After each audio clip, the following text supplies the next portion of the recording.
सुप्रभात प्यारे बच्चों।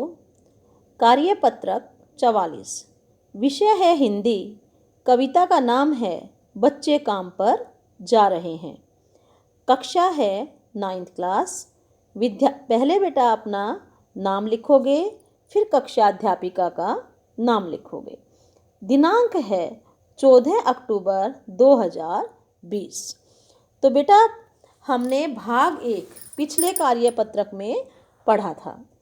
तो पिछले कार्यपत्रक संख्या 41 में हमने जाना था कि कवि राजेश जोशी जी बाल मजदूरों को सुबह भीषण ठंड एवं कोहरे के बीच अपने अपने काम पर जाते देखते हैं, जिससे उनके मन में कई तरह के प्रश्न उठते हैं।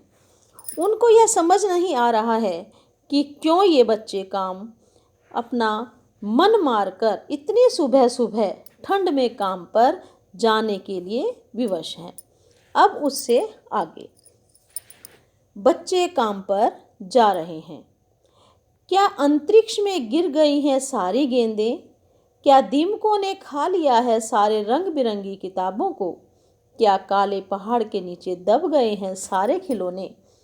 क्या किसी भूकंप में ढह गई हैं सारे मदरसों की इमारतें? क्या सारे मैदान, सारे बगीचे और घरों के आंगन खत्म हो गए हैं एकाएक?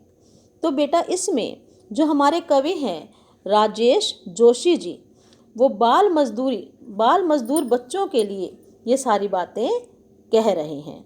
क्या अंतरिक्ष में गिर गई हैं सारी गेंदें? कि जो उम्र बच्चों की खेलने कूदने की है, उनकी जो गेंद है, जो बच्चे काम पर जा रहे हैं, क्या उनके नाम की जो गेंदें हैं वो आसमान निगल गया है? क्या दीमकों ने खा लिया है सारी रंग बिरंगी किताबों को? दीमक, जिस चीज़ में भी दीमक लगती है बेटा, वो उस चीज़ को समाप्त कर देती है। तो कवि कहते हैं क्या दीमकों ने खा लिया है सारी रंग बिरंगी किताबों को? कि जो इनकी उम्र पढ़ने की है, रंग बिरंगी किताबें पढ़ने की उम्र है, क्या उन सारी किताबों को दीमकों ने खा लिया है? क्या काले पहाड़ के नीचे दब गए हैं सारे खिलौने? कि जो उम्र इनकी खेलने कूदने की है, क्या वो सारे खिलौने एक काले पहाड़ के नीचे दब गए हैं, जो कि इनको खेलने के लिए खिलौने नहीं मिल रहे? क्या किसी भूकंप में ढह गई हैं सारी मदरसों की इमारतें?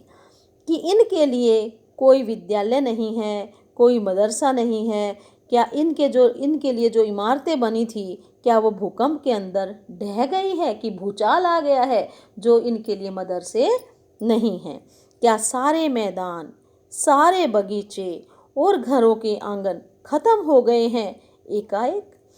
कि जो उम्र इसकी मैदान में खेलने की थी, बगीचों में घूमने की थी, घर के आंगन में खेलने कूदने की थी, तो वो सारी क्या अचानक से एकाएक अचानक से खत्म हो गई हैं? तो बेटा इसकी अब व्याख्या देखिए। कवि सोचता है कि क्या खेलने के लिए सारी गेंदें खत्म हो चुकी हैं या आकाश में चली गई हैं? क्या बच्चों के पढ़ने के लिए एक भी किताब नहीं बची है? बेटा ये सारा जो हमारे कवि हैं एक प्रश्न के रूप में समाज के सामने इसका चित्रण कर रहे हैं। क्या सारी किताबों को दीमकों ने खा लिया है? क्या सभी खिलौने कहीं किसी काले पहाड़ के नीचे दब गए हैं, जो अब इन बच्चों के लिए कुछ नहीं बचा? क्या इन बच्चों को पढ़ाने वाले मदरसे एवं विद्यालय भूकंप में टूट चुके हैं, जो ये बच्चे पढ़ाई एवं खेल कूद को छोड़कर काम पर जा रहे हैं? यहाँ कवि अपने मन में उठ रहे सवालों को बयां करते हुए कहते हैं कि क्या बच्चों के खेलने की सारी जगह खत्म हो चुकी है? क्या सारे मैदान जहाँ बच्चे खेलते थे, सारे बगीचे जहाँ बच्चे टहला करते थे, एवं सारे घरों के आंगन समाप्त हो चुके हैं, जो इन बच्चों के पास अब कुछ नहीं बचा, इसलिए ये सुबह सुबह काम पर जा रहे हैं। जब बच्चों के पास कुछ बचेगा ही नहीं तो बच्चे काम पर तो जाएंगे। वो इतने विवश हैं कि उन्हें काम पर जाना पड़ रहा है। तो बेटा अब इसके जो है प्रश्न उत्तर हैं। प्रश्न नंबर 1, कविता की पंक्तियों में बच्चों के लिए क्या क्या समाप्त हो गया है? उत्तर है इसका, कविता की पंक्तियों में बच्चों के खेलने के लिए गेंदें, मैदान, बगीचे, आंगन तथा पढ़ने के लिए रंग बिरंगी किताबें समाप्त हो गई हैं।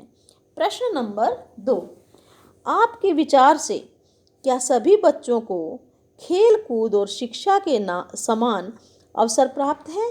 कैसे? लिखिए।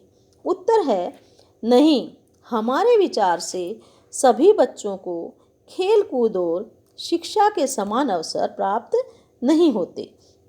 कुछ बच्चों के परिवार की आर्थिक स्थिति अच्छी नहीं होती, जिसके कारण बच्चों को अपना बचपन छोड़कर बाल्यावस्था में ही काम करना पड़ता है। इसलिए सभी बच्चों को खेल कूद और शिक्षा के समान अवसर प्राप्त नहीं होते हैं। प्रश्न नंबर 3, संविधान के अनुच्छेद 24 में बाल मजदूरी पर रोक लगाई गई है। अपने मित्रों या अध्यापक अध्यापिका से बातचीत करके लिखिए कि वह कानून क्या कहता है। उत्तर है बेटा इसका, अनुच्छेद 24 के अनुसार 14 वर्ष से कम आयु के बच्चों को कारखाने या खान में काम करने के लिए नियोजित नहीं किया जा सकता या किसी अन्य खतरनाक काम में नहीं लगाया जाएगा। तो प्रश्न नंबर 4, काम पर जाते किसी बच्चे के स्थान पर अपने आप को रख कर देखिए, आपको जो महसूस होता है उसे लिखिए। उत्तर है सुबह सुबह ठंड में जब सारे बच्चे घर के अंदर रजाई में आराम से सोते हैं, उस समय हम पैरों में टूटे फूटे जूते पहने हुए, फटा हुआ स्वेटर पहने हुए, ठंड में सिकुड़ते हुए काम पर जाते हैं। यह भावनाएं हमारी आत्मा को इस प्रकार दुखी करती है और पूछती है कि हमारा अपराध क्या है, क्यों हमें वह सुख प्राप्त नहीं जो बाकी सबको प्राप्त है। ये सारे कौन महसूस कर रहे हैं? ये गरीब बच्चे ये सारी बातें महसूस कर रहे हैं। तो बेटा ये आपके प्रश्न उत्तर भी हो गए। अब इनको आप अपनी कॉपी में लिख लेना और लिखकर फिर इसको याद भी करना है और फिर फ़ोटो खींचकर हमारे पास भेजना है।